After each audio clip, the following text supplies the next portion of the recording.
વાગરામાં સાયખા અને વડદલા ગ્રામ પંચાયતની ચૂંટણી યોજાઈ। સાયખામાં ત્રિપાંખીયો જંગ ખેલાયો, મહિલાઓએ ઊંચું મતદાન કરી જાગૃતિ બતાવી। વાગરામાં સાયખા અને વડદલા ગ્રામ પંચાયતની ચૂંટણી યોજાઈ। સાયખામાં ત્રિપાંખીયો જંગ ખેલાયો, મહિલાઓએ ઊંચું મતદાન કરી જાગૃતિ બતાવી। બંને ગામની ચૂંટણીમાં મહિલાઓએ ઊંચું મતદાન કરી જાગૃતિ બતાવી। સાયખામાં 84.24% અને વડદલમાં 89.02% ઊંચું મતદાન નોંધાયું। વડદલા ગામે મહિલાઓએ 89.18%, સાયખા ગામે 86.06%નું મતદાન કરી મહત્વની ભૂમિકા ભજવી। વાગરા તાલુકામાં 2 ગ્રામ પંચાયતની ચૂંટણી યોજાઈ હતી। વહેલી સવારથી પુરુષો કરતાં મહિલાઓએ મતદાન કરવા વિશેષ જાગૃતિ બતાવી હતી। શાંતિપૂર્ણ માહોલમાં મતદાન યોજાય એ માટે ચુસ્ત પોલીસ બંદોબસ્ત ગોઠવવામાં આવ્યો। વાગરા તાલુકામાં 2 ગ્રામ પંચાયતની ચૂંટણી યોજવામાં આવી। બંને ગ્રામ પંચાયત ઉપર વિશેષ રીતે આખા તાલુકાની નજર મંડાઈ છે। સાયખા અને વડદલા ગ્રામ પંચાયત હદમાં વિવિધ ઉદ્યોગોનો સમાવેશ થાય છે। ઉદ્યોગ નગરીથી ઘેરાયેલી પંચાયતના સરપંચ બનવા માટે સૌ એડી ચોટીનું જોર લગાવી રહ્યા છે।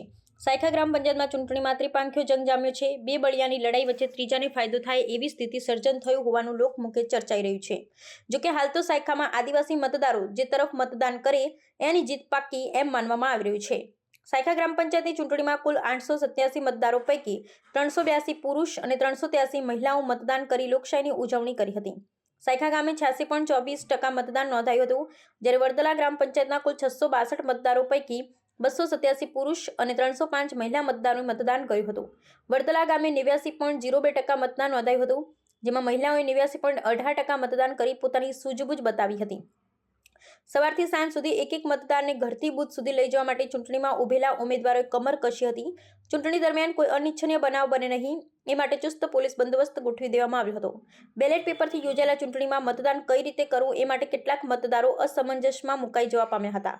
વડદલા ગામે લકવાગ્રસ્ત મહિલાઓએ મતદાન કરી મતદાતાઓમાં ઉત્સાહ પૂરો પાડ્યો હતો।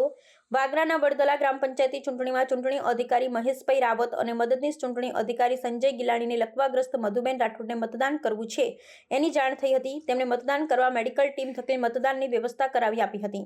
ડાબી બાજુનું અંગ લકવાગ્રસ્ત હોવા છતાં મધુબેન એમ્બ્યુલન્સ મારફત મતદાન મથક સુધી પહોંચ્યા હતા। શારીરિક રીતે અશક્ત હોવા છતાં મતદાન કરી અન્ય મતદારોને તેમણે મનોબળ વધાર્યું હતું।